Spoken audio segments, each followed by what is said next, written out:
Paying for local parks, a new call for more money amid troubling reports about Austin's open spaces.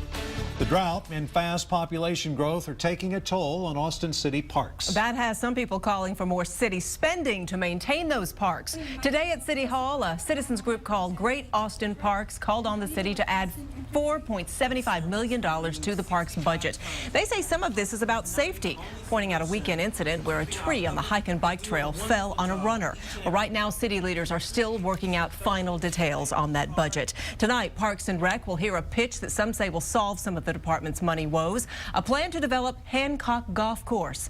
Planners say it could potentially generate millions in revenue for the city, but not everyone is on board here. KXAN's Angie Bevan explains why.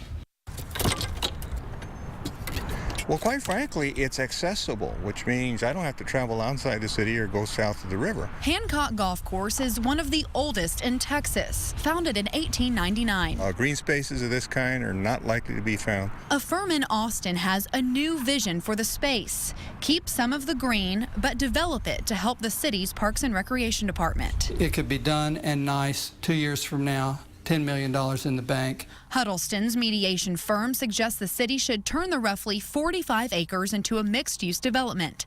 The plan includes keeping the green park space around the perimeter.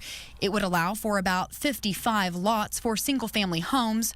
Also, about 3 acres in the middle would be reserved for commercial space. The Hancock Neighborhood Association as a whole has taken the stance they want the golf course and the parkland to stay as is. So we asked some people who live here in the neighborhood why they want the green space to stay. I'm not a big golfer, but I will go run around there, and it is just a nice, beautiful place to spend an afternoon. Huddleston says Hancock Golf Course can't sustain itself for much longer, and a change is inevitable. Someday this land will be developed. It's a money-losing city property now. But for many in the neighborhood, the wide open space is priceless. It's a big part of what's important in this community, so it'd be a sad thing to see it go. In Austin, Angie Bevan, KXAN News.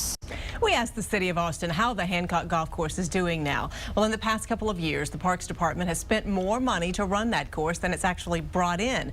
In 2011, that course lost more than $134,000. In 2012, it lost just over $118,000.